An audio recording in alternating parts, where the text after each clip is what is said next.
I thought moving into my Dream Valley cabin would be peaceful. I was wrong. The HOA had a secret agenda, and Karen, the president, made it clear I didn't belong. Overnight, rules appeared out of nowhere. Fines, threats, constant harassment. It felt like they wanted me out. But what they didn't know is, I had been watching them too. Every lie, every hidden rule, every dirty little secret. I knew exactly how to expose them. And when I finally did, the whole neighborhood couldn't believe what they were hiding, including Karen herself. You won't believe how far I went to take back control. I had dreamed about this cabin for years. Nestled in a quiet valley, surrounded by tall pines and a small lake, it was the kind of place people drove past and whispered about. My dream was simple: peace, nature, and finally a place I could call mine. I saved for years, sacrificed things I didn't even want to sacrifice, just to make this happen. And the moment I drove up that winding road for the first time, with the sun setting behind the mountains, I felt it, a deep sense of happiness I hadn't felt in a long time. The cabin itself was modest but perfect for me. It wasn't huge, but it had character. Wooden beams, a stone fireplace, windows that framed the valley perfectly. Every corner felt like it had been waiting for me. I imagined mornings drinking coffee on the deck, evenings watching the lake shimmer under the moonlight, weekends hiking with friends I hoped to make in the neighborhood.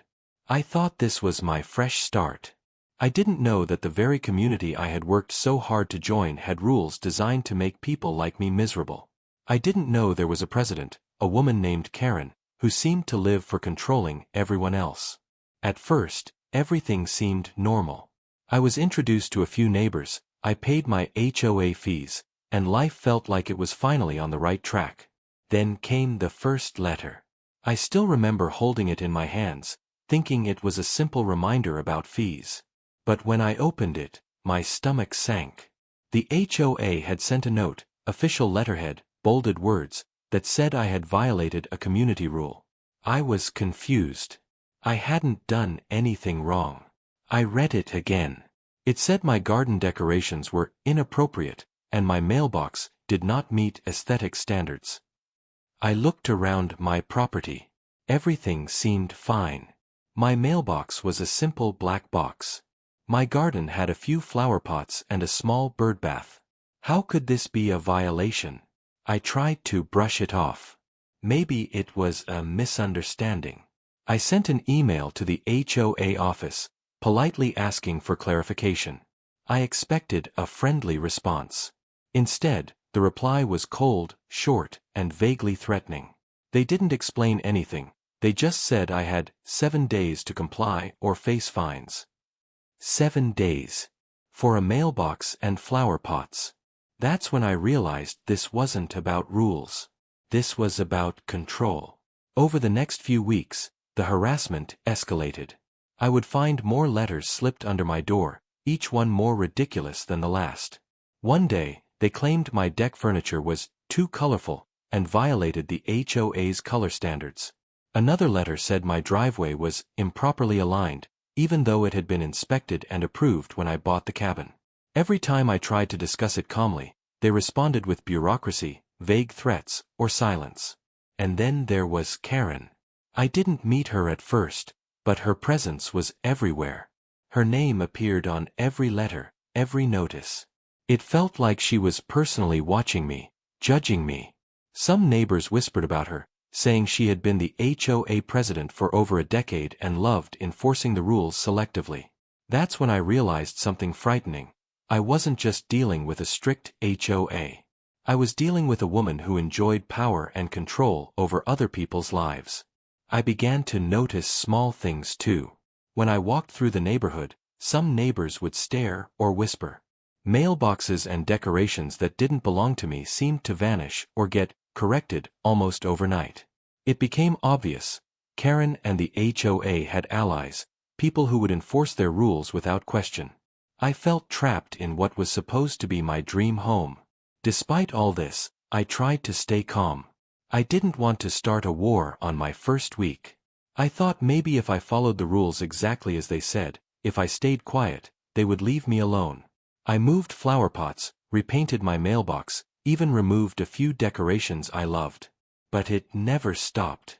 Then came the first real confrontation. I had received a letter stating that my dock by the lake was too large and violated HOA safety regulations. I had spent weeks building that dock myself. It was modest, sturdy, and perfect for my little boat. I remember staring at the letter, heart racing. How could they even enforce this? I didn't know it yet, but this would be the first real spark that would ignite a bigger fire, a fire that would change my entire perspective on living here. I decided to attend the next HOA meeting. Maybe face-to-face would help. Maybe I could reason with them. That's when I saw Karen in person for the first time. She was exactly as I had imagined. Sharp eyes, a rigid posture, a smile that didn't reach her eyes. And she was surrounded by people who nodded at her every word. The meeting felt like a show. Every question I asked was deflected.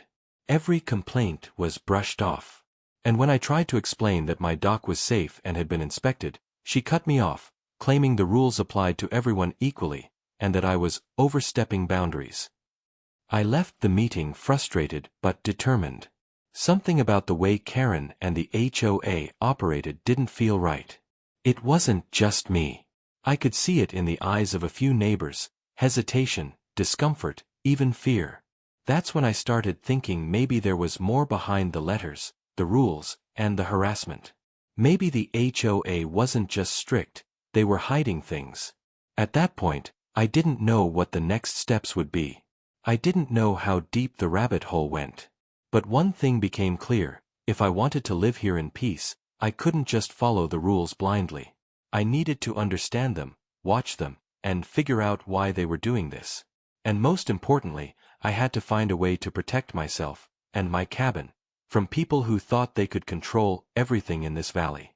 Part 1 ends with me sitting on my porch that night, staring at the moon reflecting on the lake, realizing that my dream home might become a battlefield.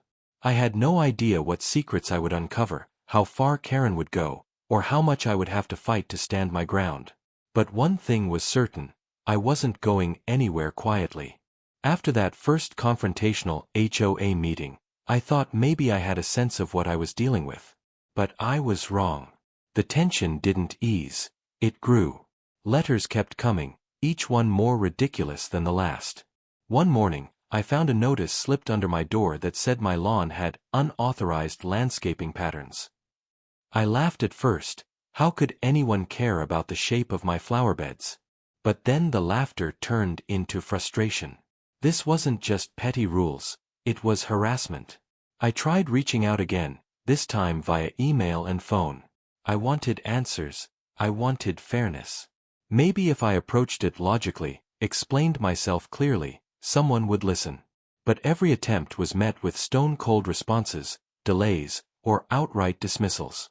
I even scheduled a phone call with Karen directly, thinking a personal conversation might help. I was naive. She was charming at first, polite even, but beneath that politeness, there was an unmistakable air of condescension.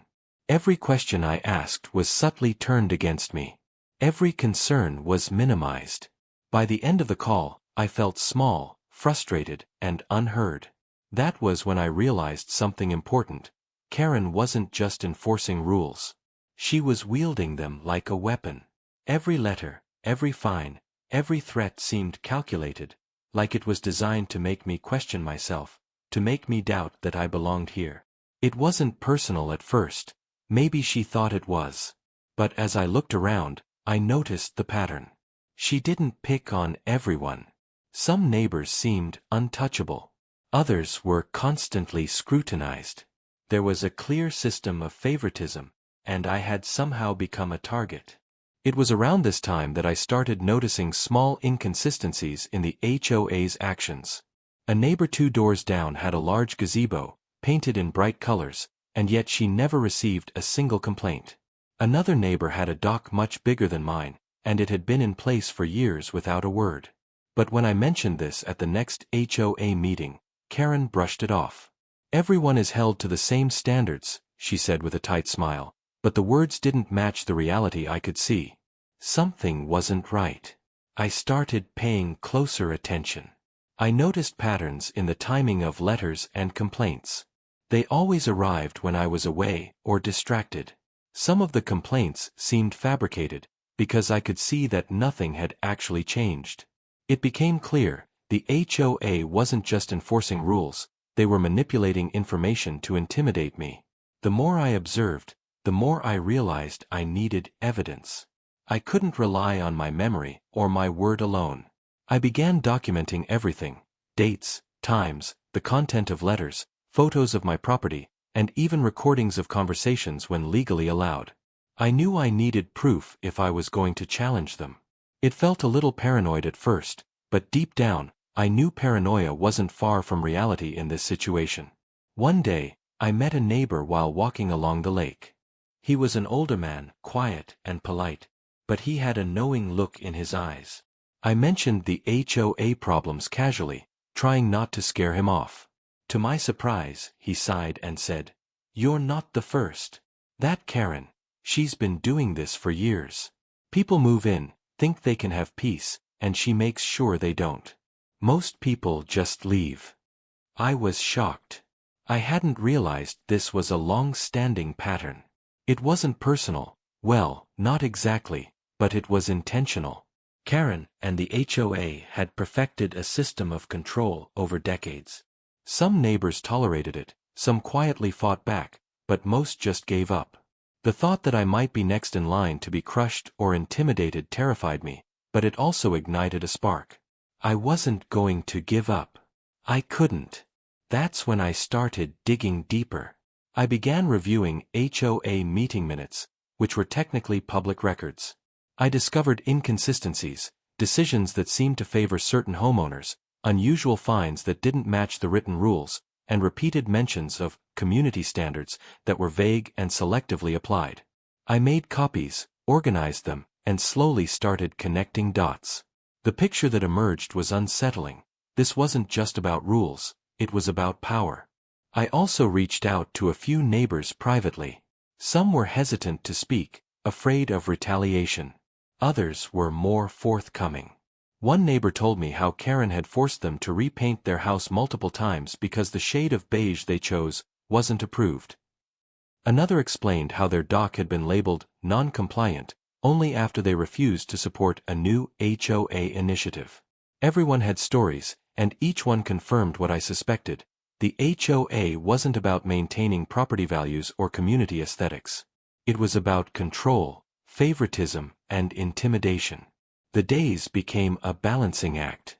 On one hand, I wanted to enjoy my home, the lake, the quiet, the peace I had dreamed of.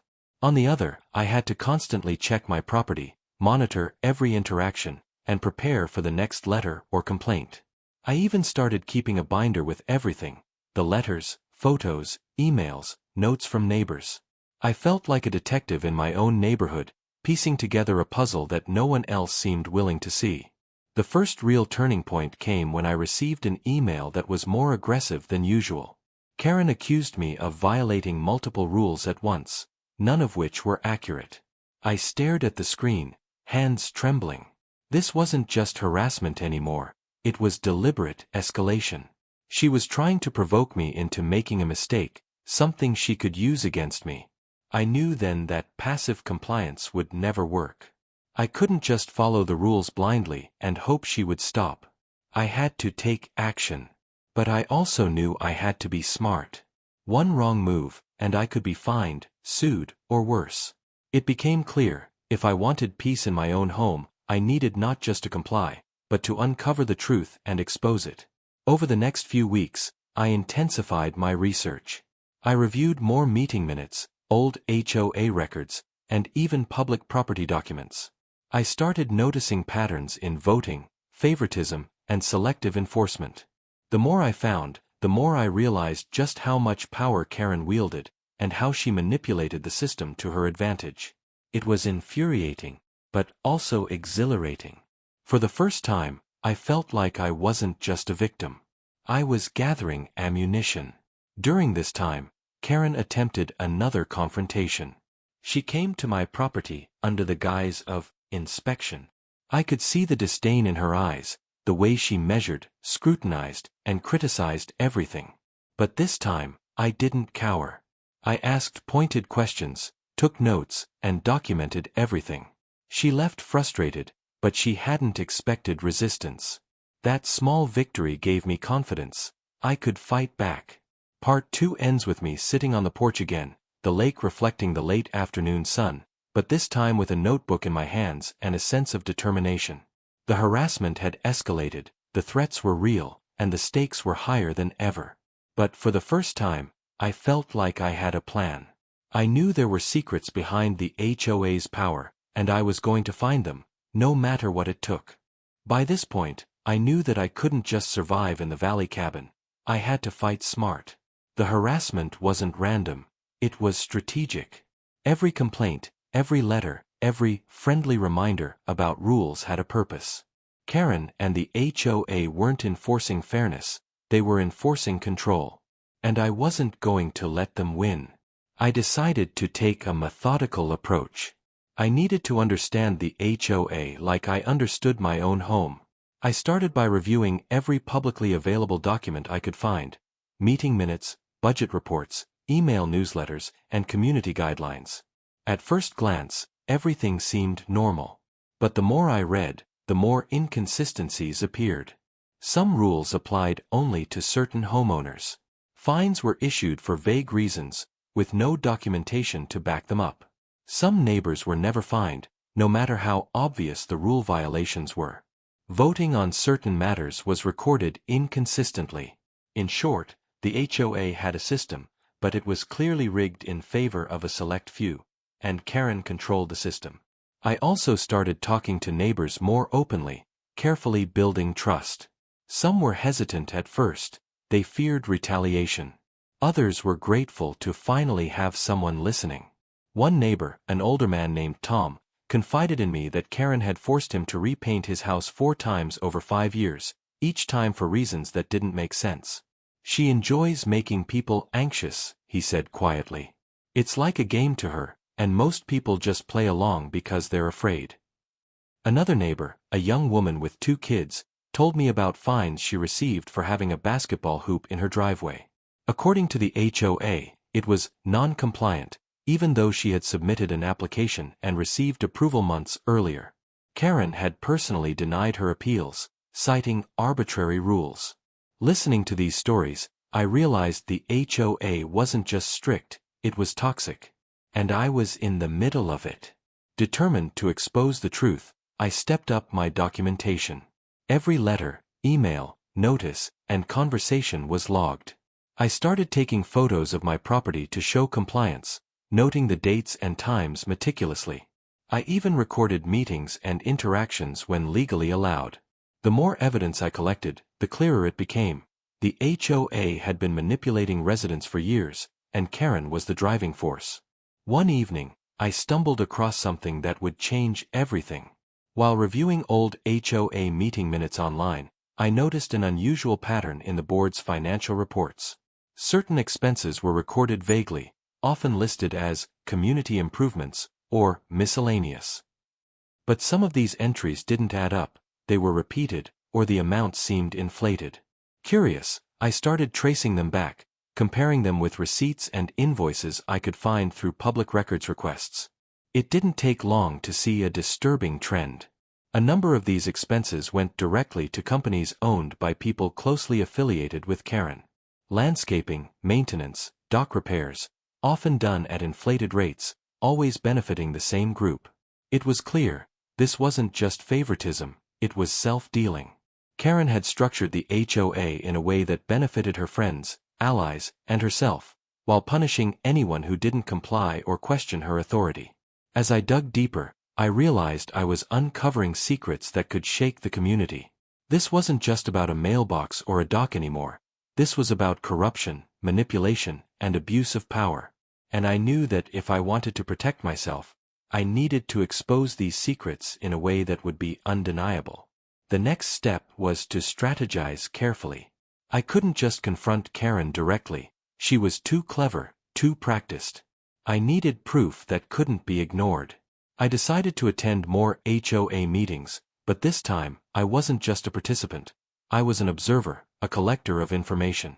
I took meticulous notes, recorded voting irregularities, and asked questions that were perfectly legal but designed to reveal inconsistencies. One particular meeting stands out. Karen tried her usual tactics, interrupting residents, brushing off complaints, and projecting authority. But I was ready.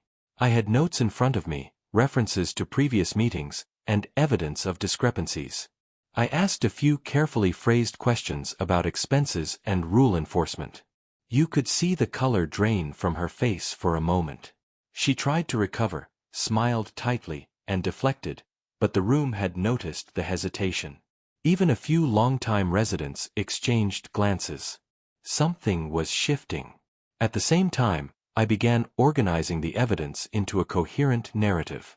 It wasn't enough to just know that Karen and the HOA were abusing their power. I needed a story, a record, something that would make it undeniable. I created folders for financial discrepancies, rule inconsistencies, harassment letters, and neighbor testimonies. Each piece strengthened the bigger picture. The HOA was corrupt, and Karen was at the center of it all. But it wasn't without risk. I knew that Karen might retaliate if she suspected what I was doing. I received subtle threats, emails implying fines for minor, non-existent infractions, vague warnings about property violations. It was unnerving, but it only strengthened my resolve. I realized that the only way to protect my home and sanity was to stay one step ahead. During this time, I also learned more about Karen's reputation. I discovered that she had been the HOA president for over a decade and had a history of targeting newcomers. Some had left quietly, others had tried to fight back but were worn down by endless letters and fines. Most neighbors complied, out of fear or fatigue. That knowledge fueled my determination. I refused to be another casualty. The weeks turned into months. Every interaction with the HOA became an opportunity to observe, document, and plan. I became hyper-aware of meetings, letters, and interactions. I started noticing patterns in how Karen communicated, what words she used, how she manipulated phrasing to intimidate, and how she created confusion to her advantage. It was exhausting, but I felt more in control than ever before. By the end of Part 3, I had collected a substantial amount of evidence. Documented harassment, financial irregularities, selective enforcement, and neighbor testimonies.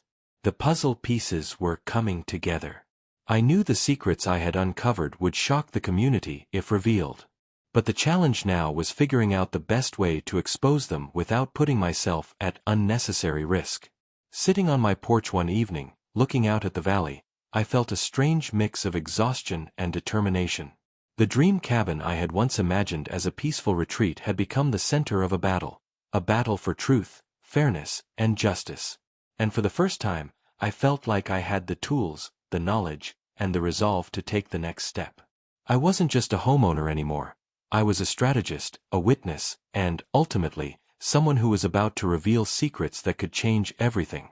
Karen had built her empire of control carefully, but she hadn't accounted for one thing.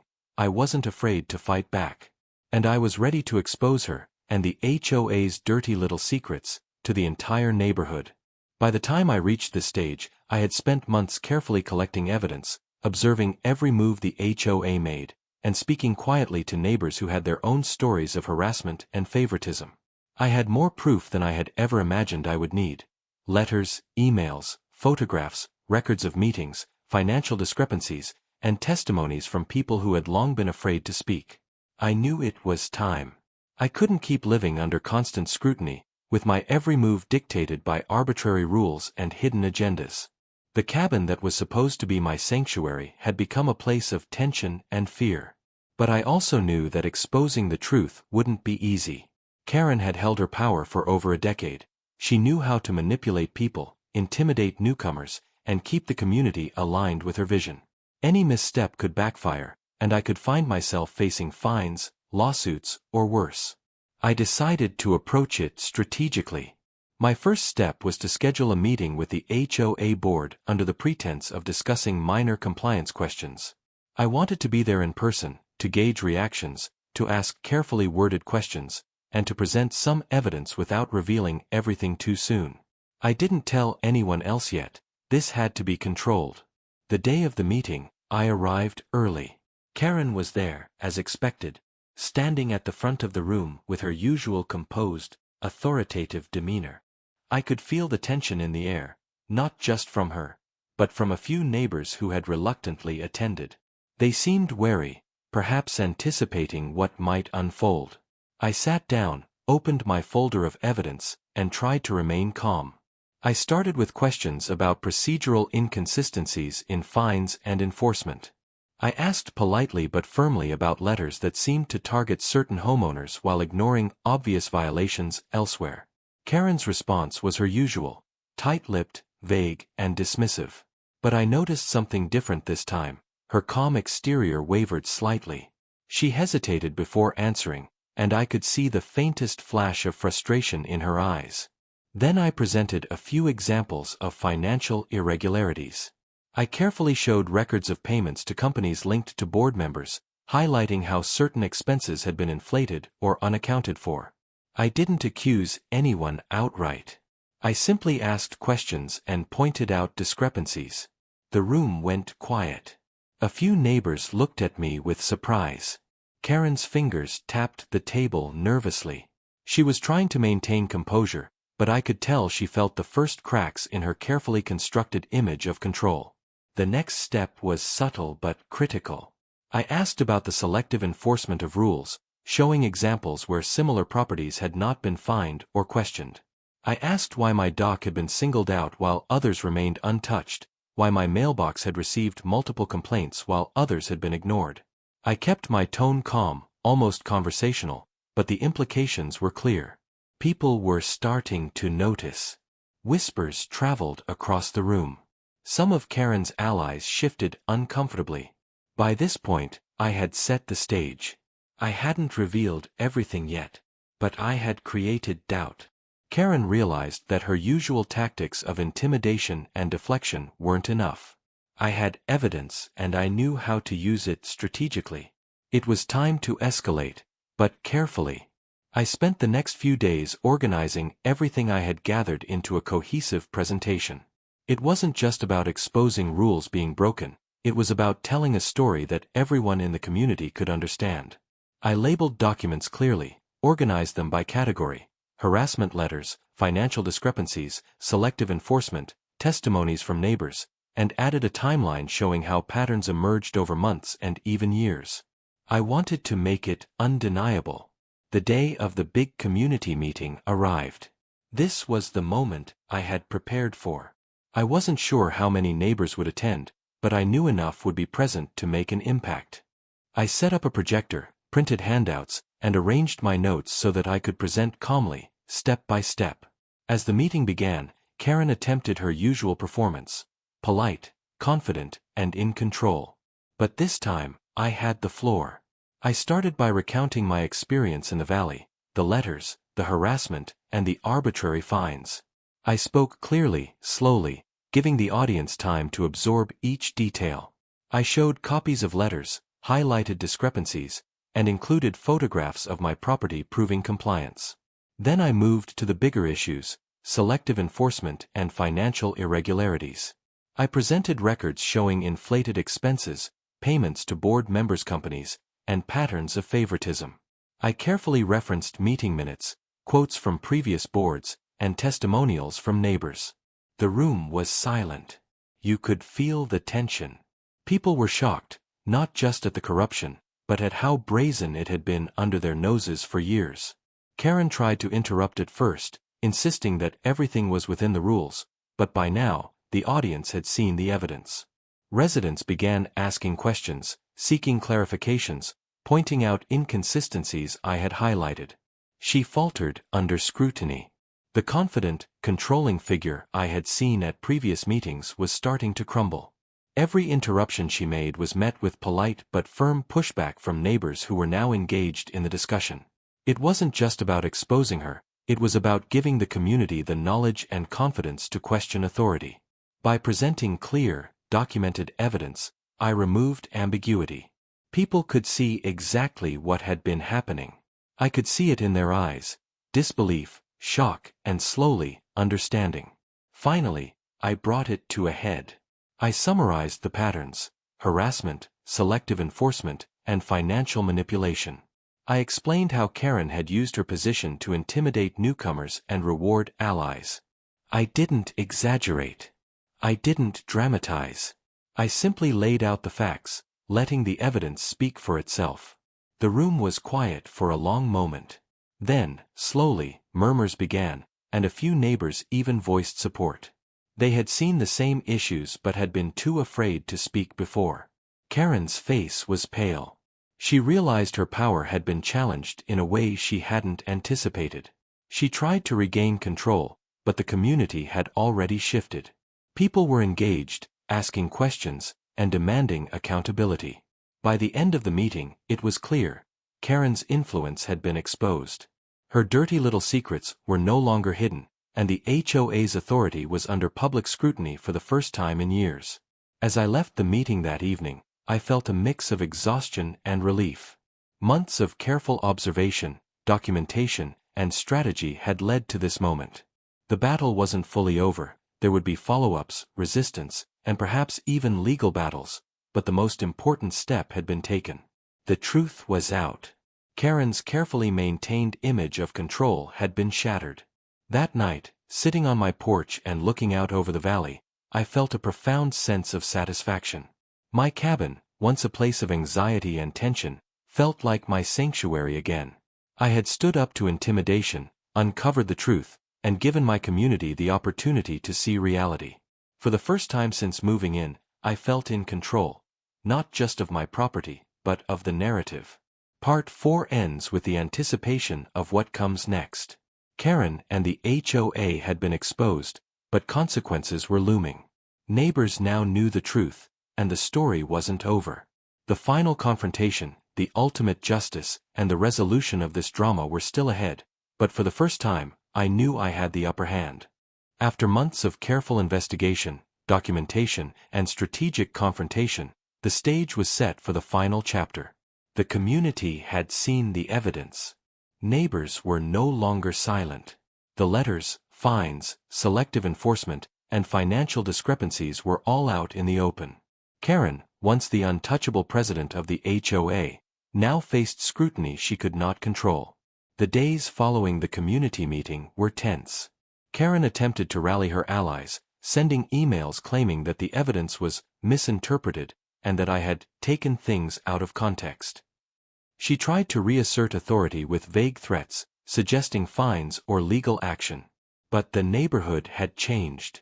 The residents had witnessed the inconsistencies themselves, and they were no longer willing to accept her version of reality. For the first time in years, Karen faced pushback she could not silence. Some neighbors approached me privately, sharing stories they had been too afraid to tell before. One couple described how Karen had forced them to repaint their house 3 times in 5 years, each time for a trivial or non-existent reason.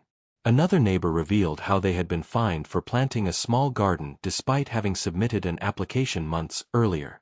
Listening to these stories, I realized the extent of the fear Karen had cultivated in the community.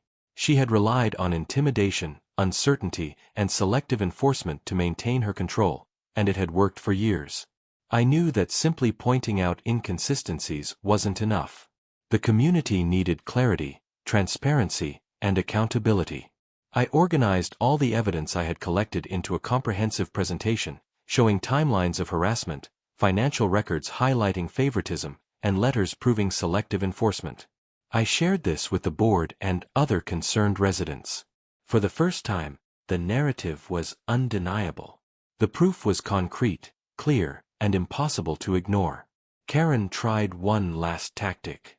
She scheduled an emergency HOA meeting, hoping to sway opinion in her favor.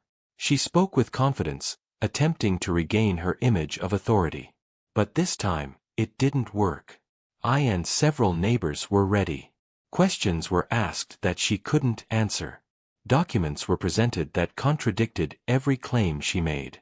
Members of the community, many of whom had suffered quietly under her control for years, spoke up. The room filled with tension, then disbelief, then slowly, empowerment.